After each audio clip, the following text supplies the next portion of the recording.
Star Trek. How did it happen? When did it start?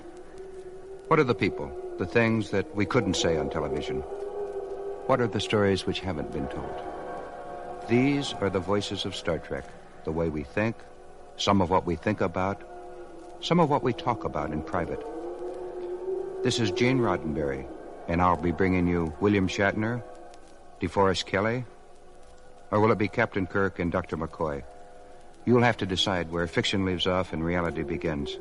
You may find that they're both part of the other.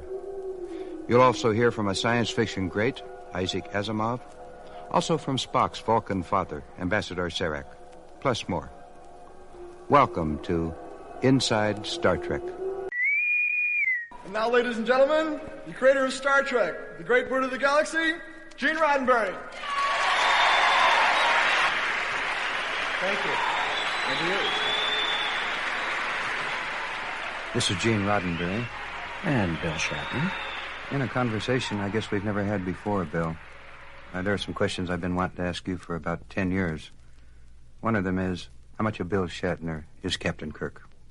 Well, Gene, the act of putting on a television show, a television series, is such a back-breaking, all-encompassing task. The hours we put in are so enormous that to be able to make up a character and sustain that for the years that we did it would be impossible, I think, for anyone, but certainly impossible for me. So what essentially comes out is William Shatner himself, as himself, saying the lines that were written for me to say in a situation that I was placed in. I think that the people you see on television playing leads in television series, that's what they're like. When people ask, what is so-and-so really like, the lead on a television show, what you're seeing is what you're getting. How did Captain Kirk, the character, the strong, the usually wise commander of the vessel, how much did that influence you and your personality? I don't think that I carried home any of the characteristics of Captain Kirk, other than, as I've just said, those characteristics were me. But the wisdom and the sagacity and the courage that Captain Kirk evidenced in the play of the week was written as fiction. And I often wish that I could be able to do that in my own personal life, but fallible me is fallible me. Let me ask you a tough one that I've certainly got a lot of questions on. And fans talk about rumors of trouble on stage, and very often the subject of you and Leonard Nimoy come up, that they wouldn't speak to each other, that there were great problems on stage. How would you address yourself to that? Well, we can cut this out of the recording if you like. No. I really love Leonard. I really care for him a great deal. He's a very fine human being. He stands behind what he says with his total character, and when he says something, he really means it. I mean, you can take him at his word. He is slyly humorous and very affectionate in his own way that is remarkable. And to address myself to the elements of friction on the stage, I would put it in the way that two children in the same family might squabble over something. Loving each other, but squabbling. I mean, any member of a family would know what I mean, and that means all of us. If you can say, no, I don't think that's right, in that querulous tone, and be angry at the moment, and then forget it the following moment because you care for that person. The questions that I get apropos of the show frequently is, what were the various elements in the difference in the show between the first, second, and third seasons, and especially the third season, when it's indicated that you pulled out and left the show more or less to run on its own. The question I get is why? I had been told by the network that we would get a 7:30 time slot early in the week, and I said on that basis I'll come back and become line producer by the time we'd lost Gene Kuhn, who we all admired, and I would line produce the show. Then they put us last moment into Friday night at 10, and I told them that, using the only leverage I had, that if they did that, I would not produce a show as promised. And I couldn't get them to back down, and I felt at the time I had to stick by my statement, since I would have to bargain with him again at other times. I think there was a little rationalization in that on my part, and I've never said this before from a platform or any other way.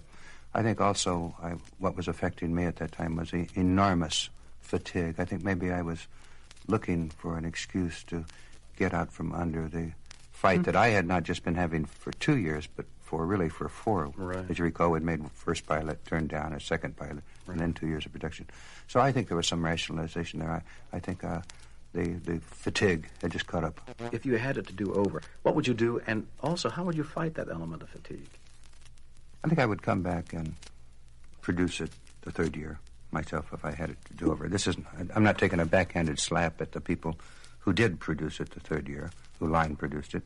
Because obviously when you bring a producer in and you're going to let him produce it, you've got to let him do it his way. And I think his way or their way was somewhat different than our way the first two. So it did look different. If we went back and did Star Trek on television over again, what things in it would you like to see changed? Well, I think we had the right combination when there was an underlying meaning in the show. Mm-hmm. A premise Upon which was based an action-adventure story, which was entertaining. And the action-adventure was based on a real kind of human situation whereby our family of characters were involved in a very human way so that it elicited emotional responses from all of us, which solved the problem in an active way. And there was a resolution to the premise as well. Those were our best shows. And when we varied from that, we made some mistakes, I think. Mm-hmm. I think one fan comment we got during the third year quite often was, how come Captain Kirk gets a new girl every week? Well, he uses up the old one. Bill, I'm going to order some sound effects and see if you remember what they are. All right. Oh, I remember that one.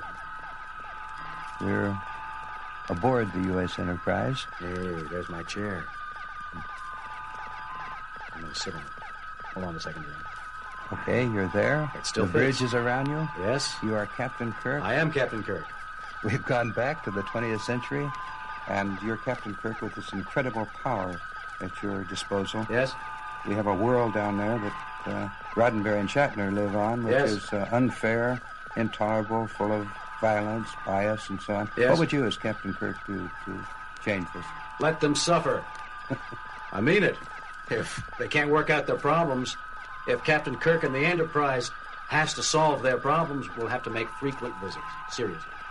I think that the theory of non-interference, which is stated time to time in the Enterprise moving to new worlds, we must not interfere, is the anthropologists' credo of non-interference with life forms that they're observing. It's essential that some other life form, if it wants to keep the continuity of the life form that they're observing, not interfere. 20th century must solve its own problems. That's right. Sitting there saying that, I have to respond by saying, really, you are Captain Kirk. You better believe it, Gene Roddenberry. And now, get off my bridge. Scotty, ahead. Warp factor 1.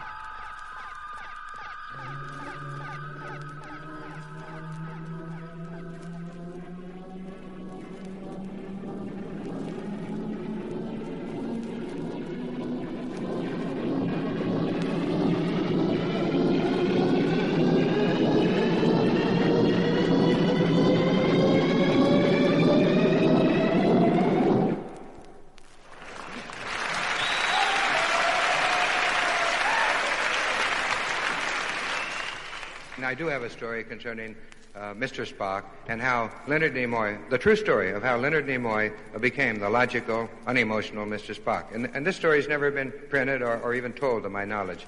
As many of you know, we made 2 pilots on Star Trek. The first pilot was turned down by the network on the basis of being too intellectual for you slobs out in the television audience.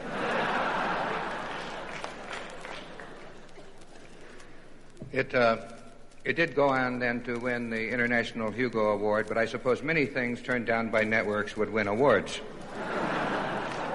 Now, after we showed it to the network and they turned it down, but they said, you can make another pilot, they said, we'd like to have a couple of changes. One of them was this, that Mr. Spock was not the logical, emotional one. The logical, computer-minded character in this, and the second in command of the ship, was a female. They said to us at that time, we would like you to take out the female because we don't believe her in command of anything. And to show the intelligence behind that remark, they said, and while you're at it, get rid of the guy with the ears. It seemed to me that we were having so many arguments at this time that I couldn't save both of them, and so I decided to save the alien character. And it was at this time that we gave Mr. Spock the woman's logical, unemotional qualities and kept him on the show, created the Vulcan background, and Leonard Nimoy stayed on the show. I then married the woman, but obviously I could not have legally done it the other way around.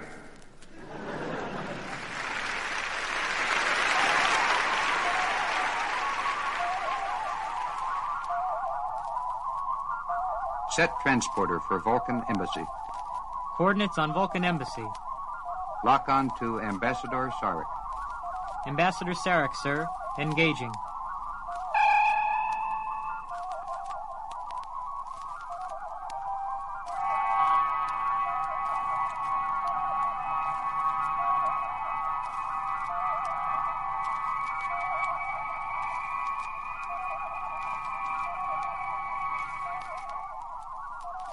Welcome, Ambassador Sarek.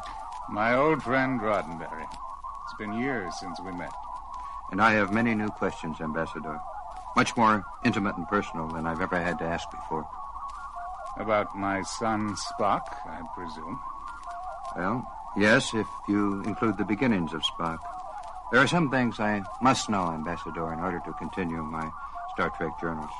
Forgive me, but how were you able to overcome the Vulcan Pon farr mating drive?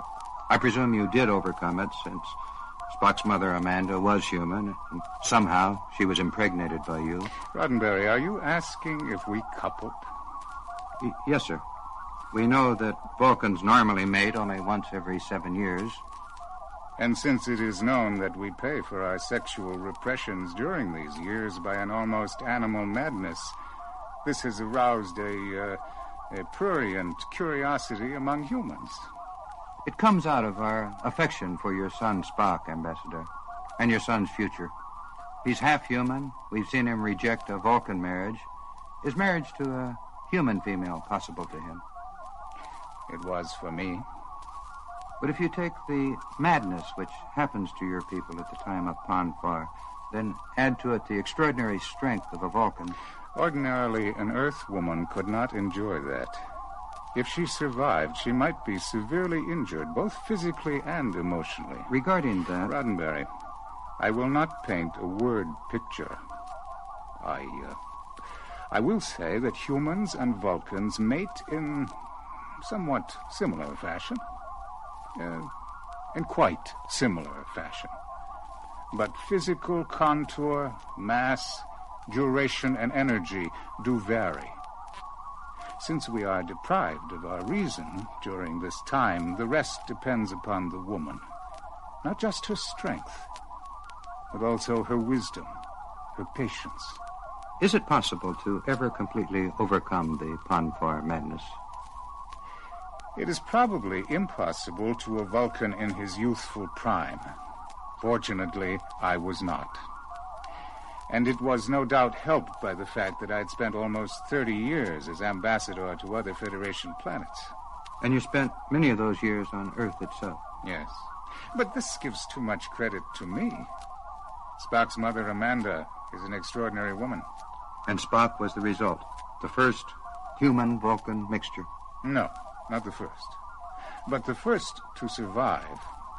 As you must know, an Earth-Vulcan conception will abort during the end of the first month. The fetus is unable to continue life once it begins to develop its primary organs.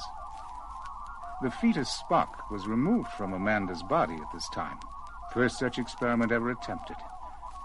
His tiny form resided in a test tube for the following 2 Earth months, while our physicians performed delicate chemical engineering, introducing over 100 subtle changes we hoped would sustain life. At the end of this time, the fetus was returned to Amanda's womb. At the 9th Earth month, the tiny form was again removed from Amanda, prematurely by Vulcan standards, and spent the following 4 months of Vulcan term pregnancy in a specially designed incubator. The infant Spock proved surprisingly resilient. There seemed to be something about the Earth-Vulcan mixture which created in that tiny body a fierce determination to survive. And as Spock grew into childhood, Ambassador? Yes. There must have been times when his inner mind wondered if the fight to survive had been worthwhile. You see, while all Vulcans, including our children, live by the code of Idik and believe that diversity is to be admired and treasured, it must be understood that the display of emotion is considered on our planet to be grossly offensive. No, more than that. Shockingly indecent. I can only explain that our attitude is rooted in Vulcan history, involving events of such bloody violence that it has left our race forever scarred and sensitive to displays of emotion. Whether or not this Vulcan attitude can be defended, the fact is, it exists. Young Spock was allowed no smiles, no tears, no anger. Such emotions, so common among your school children, are shocking, even appalling to a Vulcan child. Spock's playmates could only assume that the bearer of these emotions was exhibiting hatred for his fellows, some desire to embarrass, to disgust them. The children were prepared to enjoy Spock's diversity. They were not prepared for my son's demonstrating what seemed to be an obscenity of the grossest kind. It must have been a cruel existence for Spock. It was. Then, what kept your family on Vulcan? We felt Spock's torture, of course. But Amanda and I also had a dream. One that justified even the risk of our precious son's life and sanity. What point is there in any life surviving unless it has meaning? The meaning of Spock's existence was the very meaning of our marriage. Could our two life forms combine and offer something of value to other life forms? Idik. Yes. Infinite diversity from infinite combinations. It has given us quite a lovely universe. I will return to Vulcan now, if I may. Thank you, Ambassador. Engage transporter.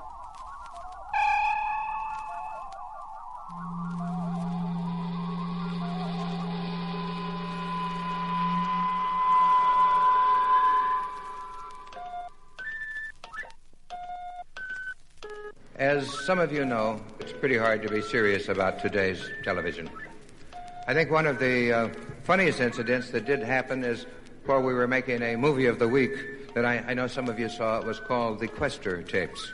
And thank you. I'm delighted you got it. Well, for those of you who did not catch that show on television, it had an interesting story.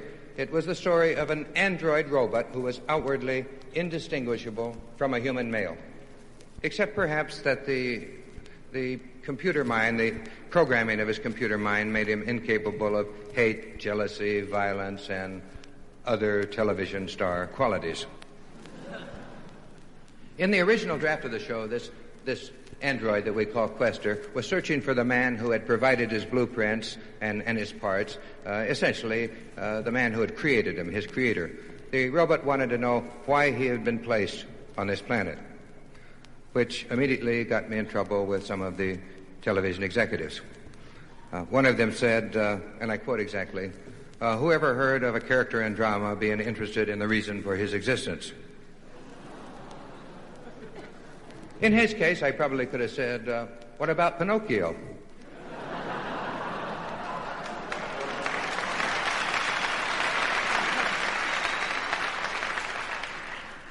But at any rate, the only way that Questor could locate his creator was through a very, very lovely woman who refused to talk.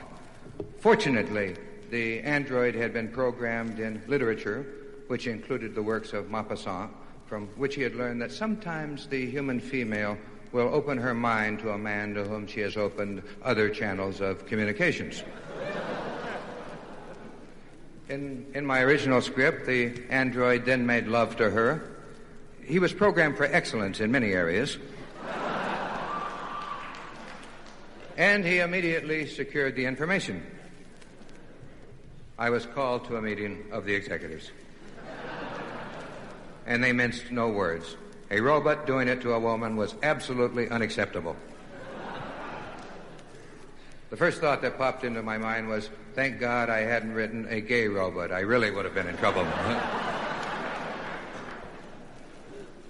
But I carefully explained to these executives that the woman didn't know he was a robot. We would certainly use good taste in what we showed on the screen.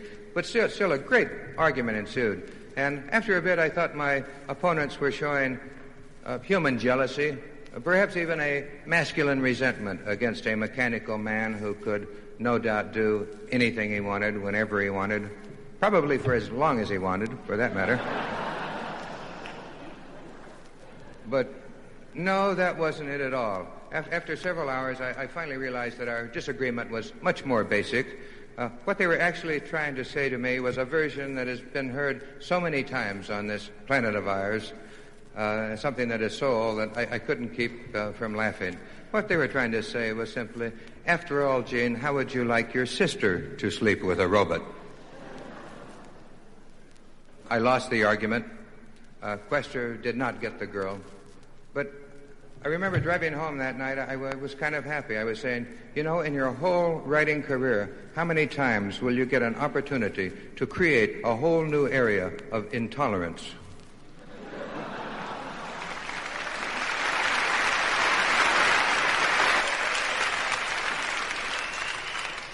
You cannot write in science fiction, you certainly cannot read it very much and deal in these terms across whole galaxies without realizing that sexual equality is as basic as any other kind of equality.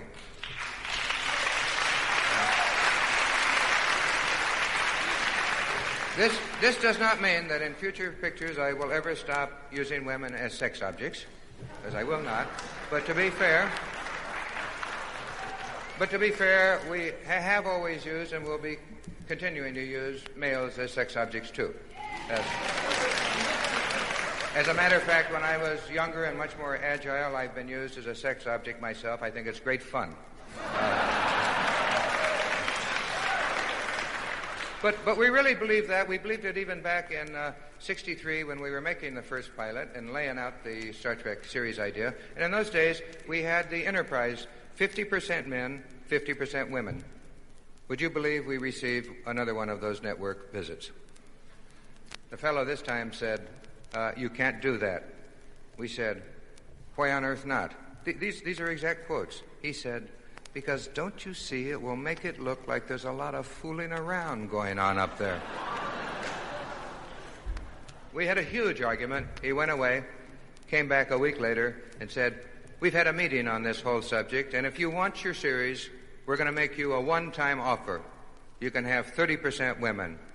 And I thought, well, hell, 30% healthy young women should be able to handle the ship, so I just let the thing go.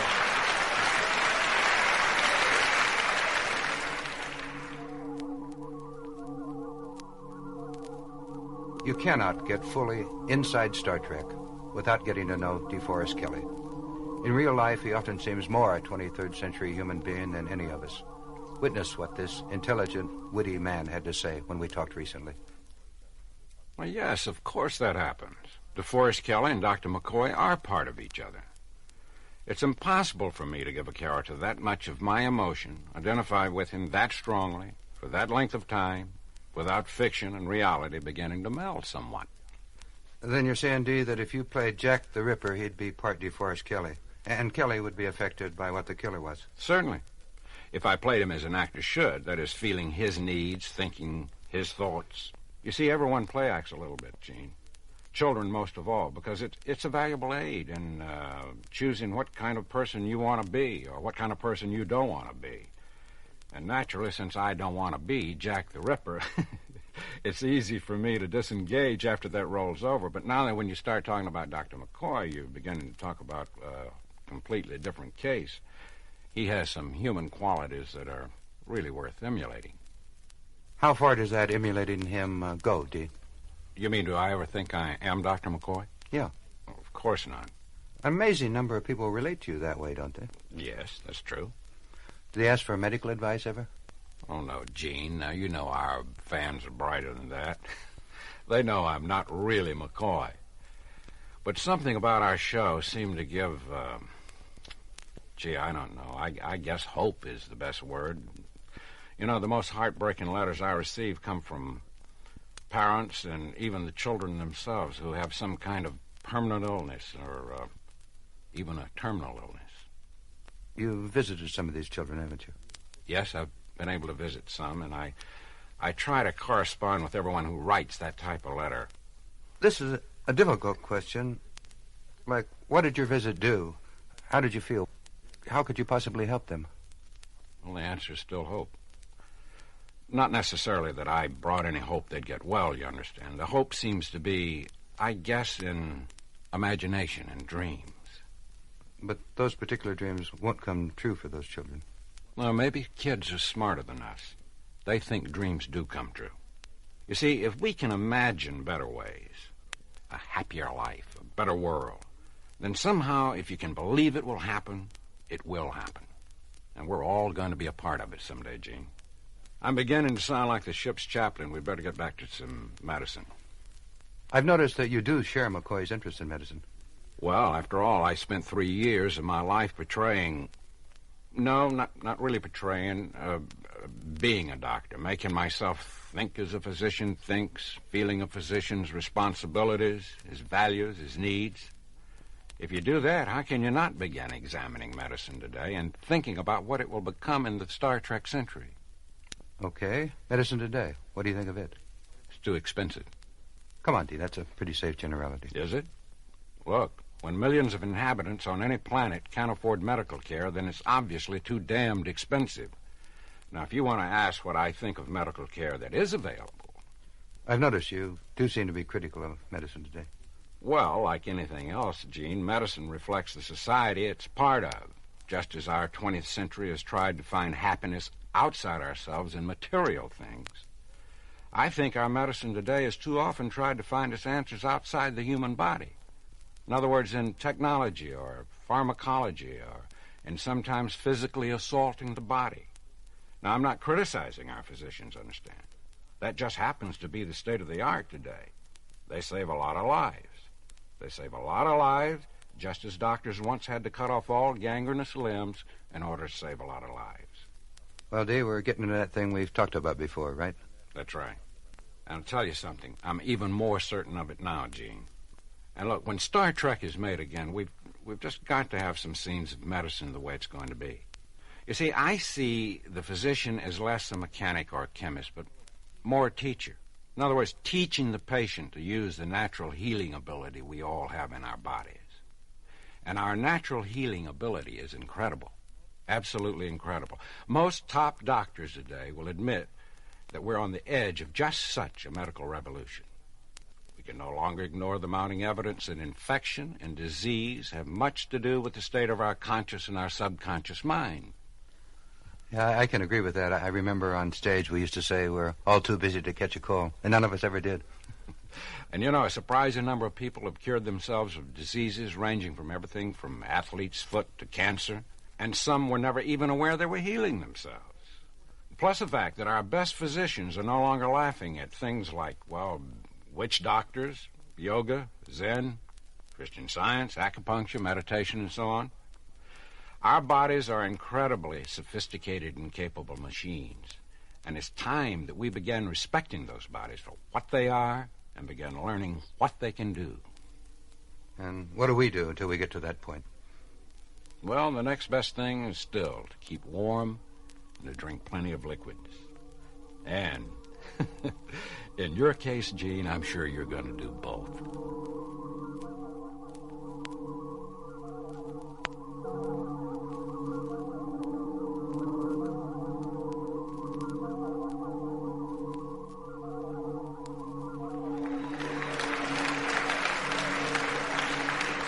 I think probably the most often asked question about the show is why the Star Trek phenomenon?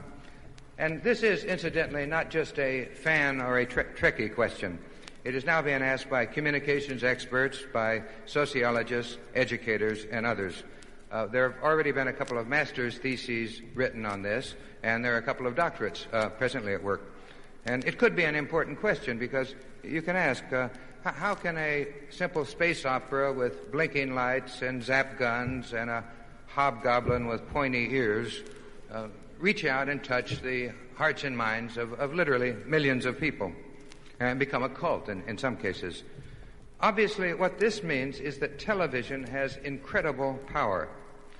They're saying that if a Star Trek can do this, then perhaps another carefully calculated show could move people in other directions. What's to keep selfish interests from creating other cults for selfish purposes, industrial cartels, political parties, governments? Ultimate power in this world, as you know, has always been one simple thing: the control and manipulation of minds. Fortunately, any attempt, however, to manipulate people through any so-called Star Trek formula is doomed to failure, and I'll tell you why in just a moment. First of all, our show did not reach and affect all these people because it was deep and great literature.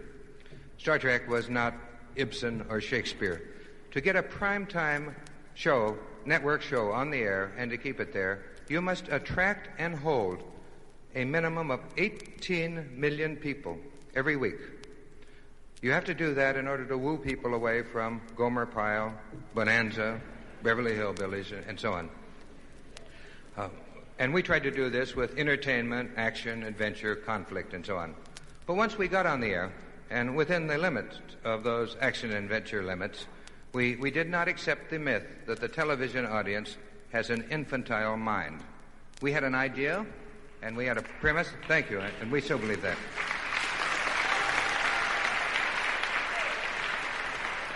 As a matter of fact, we decided to risk the whole show on that premise. We believe that the often ridiculed mass audience is sick of this world's petty nationalism and all its old ways and old hatreds, and that people are not only willing but anxious to think beyond those petty beliefs that have for so long kept mankind divided.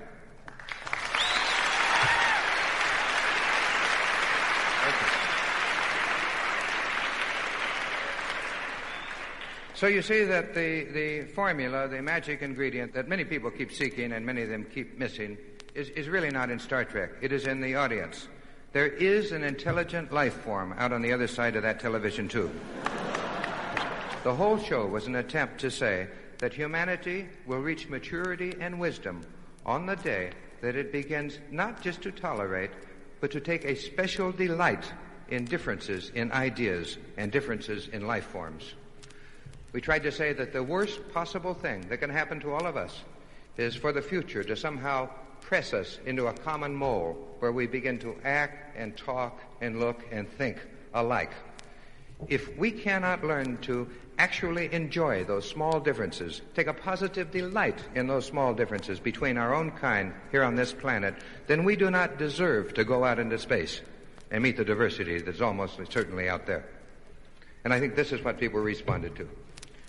The result of that was 7 years after being dropped by the network of saying those things, there are now more people watching it than ever before. And if you ascribe those things to any mystic or scriptural brilliance in Star Trek, you miss the entire point. What Star Trek proves, as faulty as individual episodes could be, is that the much maligned common man and common woman has an enormous hunger for brotherhood. They are ready for the 23rd century now, and they are light years ahead of their petty governments and their visionless leaders.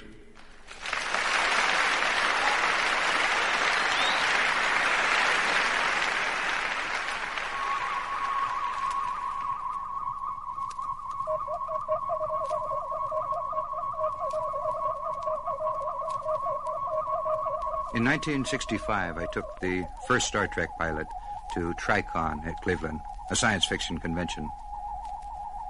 And when they began to show my pilot, I noticed a gentleman standing nearby. I heard a gentleman standing nearby, surrounded by people, beginning to talk as my show came on. And nervously, I hurried over to him and said, "For Christ's sakes, be quiet. They've got my pilot on." Someone then walked up to me and said, "Congratulations, you've just insulted Isaac Asimov." I don't know if you remember that incident, Ike. No, I don't, but it rings true because I'm always talking. Well, the point of it I remember is after the show was over, the man that I had always wanted to meet, my idol in science fiction, Isaac Asimov, came over and apologized and said, "You're quite right, I shouldn't have been talking," and then said some nice things about the pilot, and it was the start of a long friendship. Here's probably one of the oldest questions that, to you. What is science fiction? Well, I don't know that I'm particularly an expert on this, despite the fact I've written a great many books. But I've always said that science fiction is that branch of literature which deals with the response of human beings to changes in science and technology. Now, that's a rough and ready description of science fiction, but a lot of people ask me, how do I differentiate science fiction from fantasy? That's the second most favorite question among science fiction people. And to my way of thinking, that although science fiction and fantasy both deal with a background which is completely different from the normal background that exists today, in fantasy there is no way in which we can travel from our background to the fantastic background, which may involve magic, elves, fairies, and so on. But we can at least conceivably travel from our background to the science fictional background by appropriate changes in the level of science and technology. You've written some 110 books, perhaps more. Is the Foundation the one you'd like to be remembered for, or is it another one? I think the Foundation trilogy is, whether I like it or not, the one I'm going to be most nearly remembered for. That is, if I'm remembered at all. My own favorite science fiction book is The Gods Themselves. In my nonfiction, I presume Asimov's Guide to Science is the most nearly famous book I've written, although the trouble with that is it goes out of date unless I continually keep updating it. It's the one that I've used most, and in the making of Star Trek, it sat on my desk most of the time. Ike, I think you've seen more new writers happen, new science fiction writers, than most have. How about a quick course for would-be science fiction writers? What are the most common mistakes you think are made in the field? Well, from my standpoint, the most common mistake a science fiction writer makes is to downgrade science. Now, these days particularly, many science fiction writers have very little to do with science, and many science fiction stories have very little to do with science. But whether a science fiction story has science or not, it is impossible to write a good one if you are completely ignorant of science. You will make mistakes even when you think science isn't involved. I think that it is important to at least know something about science, whether you're going to put science in or not. It shows. As a matter of fact, that's what makes the difference between Star Trek and all the other science fiction series that I have seen. Star Trek was the only one when whoever it was who was involved, Gene, and I mention no names, insisted on people knowing something about science and preparing and it showed, you know. You could see that even when you broke the laws of science, you were doing it intelligently and plausibly. There are other science fiction shows, no names please, in which it is quite clear that the writers and the producer know nothing about science and don't care, and that shows too, and it is impossible to be a self-respecting viewer and accept it. Well, you're not saying to the young writer that he must be anything near a scientist. He just has to have respect for it and be willing to research it when it's used in that particular point is used in a story. Absolutely. How about the same question regarding science fiction movies as opposed to novels? What is your principal criticism concerning them? The same thing?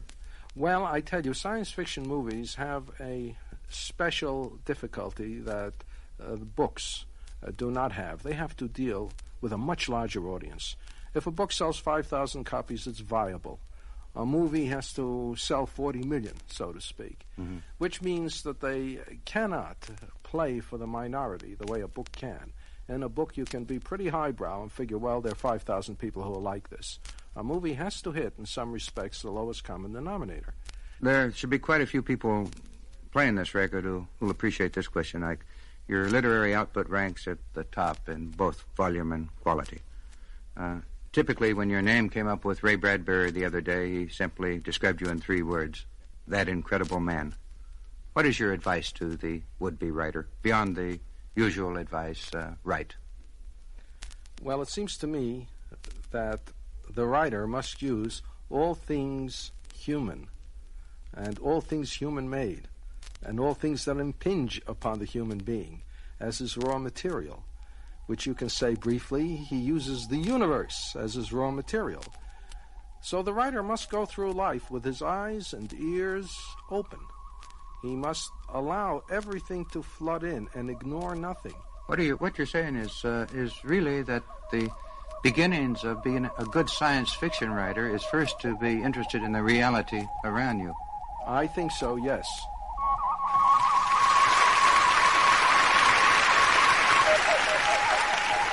We are recording this for a Columbia record tonight, and the record company said, why don't you write a typical memo, an honest one of the kind you actually get back from a network when they want to censor your show. And so I've done that, and in order to show you how they censor, pretend with me that we have submitted a script to them based on a classic. In fact, let's choose the best-selling book of all time. Here is exactly the kind of memo we'd get back. Gentlemen, reference your script, the Bible. We are concerned with the story's preoccupation with violence, sex, nudity, and other television code violations. We are particularly concerned over your story protagonist, God, who seems to us completely unmotivated and rather bloodthirsty. Also, this principal character, as presently written, seems to us highly prejudiced in the favor of a single tribe. We remind you that the television code requires equal treatment of blacks, Asians, Chicanos, American Indians, and other minority groups. Exactly as it would come, so help me. We are equally concerned with the characterization of the principal character's son, who is portrayed in wildly inflammatory, revolutionary conduct, which appears to ridicule wealth, banking and loan advertisers, and the American way of life.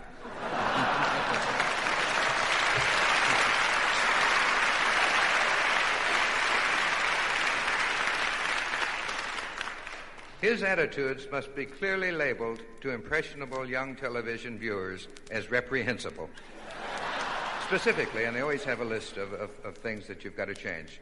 Please delete references to God making woman out of Adam's rib. This network is an equal opportunities employer with commitments to female equality. Opening sequences are too suggestive. Delete language "and both were naked." Their subsequent apron of fig leaves will not be a suitable garment in the case of the female. Also, the tempting of the female by the serpent seems to have sexual connotations. Recommend serpent be substituted with frog or badger.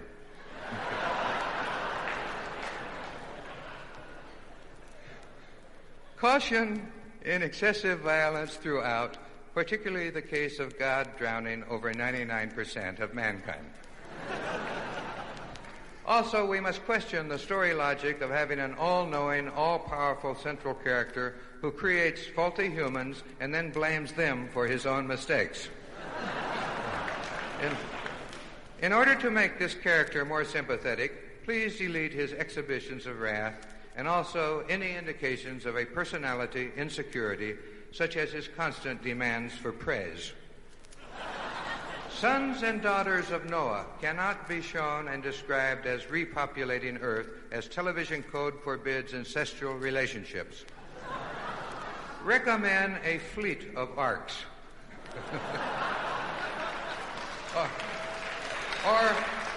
Or perhaps strong swimmers from other families can be saved. Delete continual references to virgins. Such description of the character Mary is acceptable as a story point, but only if it is clearly indicated that her relationship with main character is totally platonic.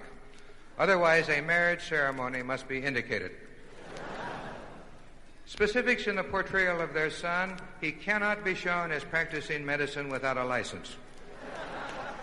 Delete his biased political views, such as peace at all costs, his mocking of established courts and judicial systems, and his ridiculing of normal attitudes toward capitalism, profit, and the laying up of treasures.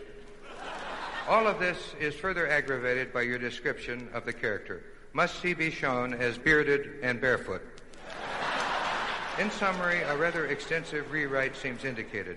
It is suggested that the writers be constantly guided by the question, is this suitable for family hour viewing?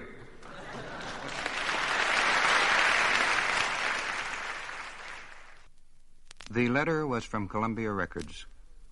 Dear Gene, is there a story behind Star Trek which hasn't been told? An intimate or very personal beginning? If so, we think it belongs on the Inside Star Trek record. All right. I can talk about things now that would have embarrassed me once.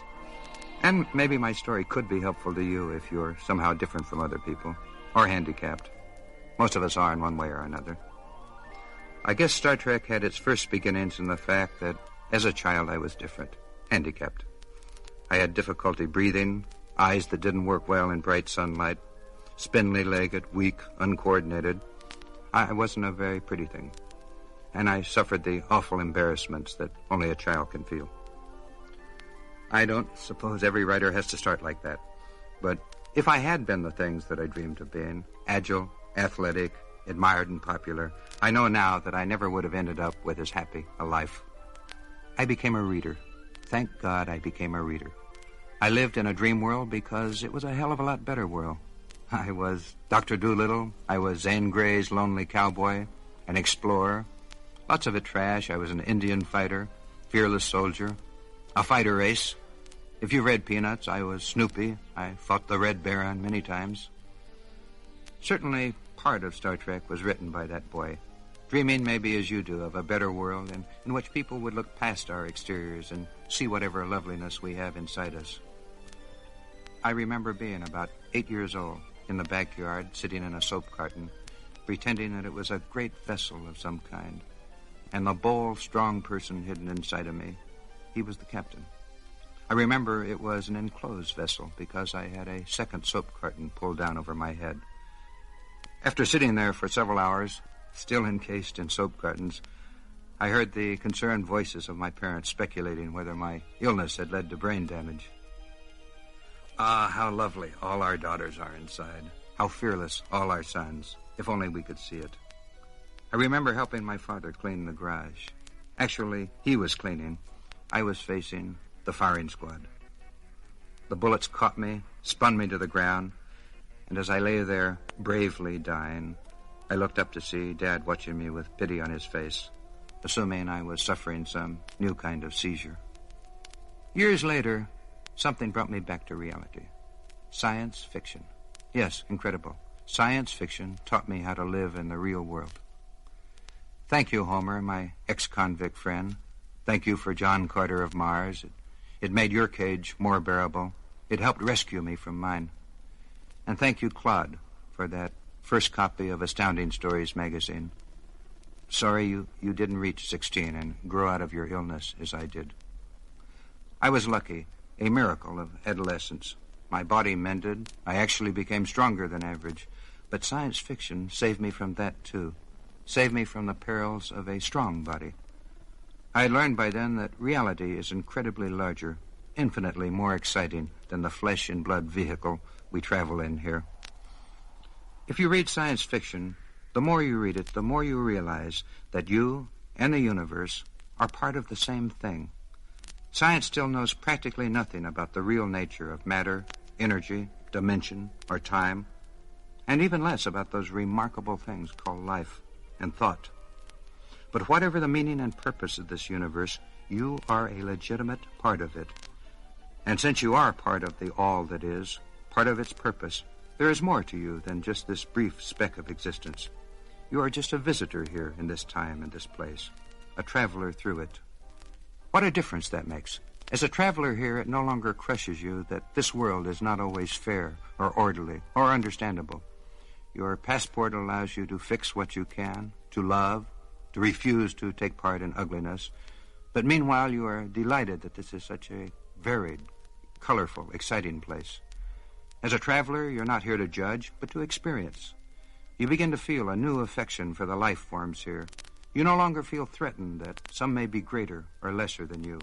It's only important that you've been given this marvelous opportunity to enjoy this trip, to learn from it, and in my case, write about it. Perhaps you know where I'm leading. On a trip like this, and it is a trip, its loveliness is not in the sameness of people and things, but in their incredible variety.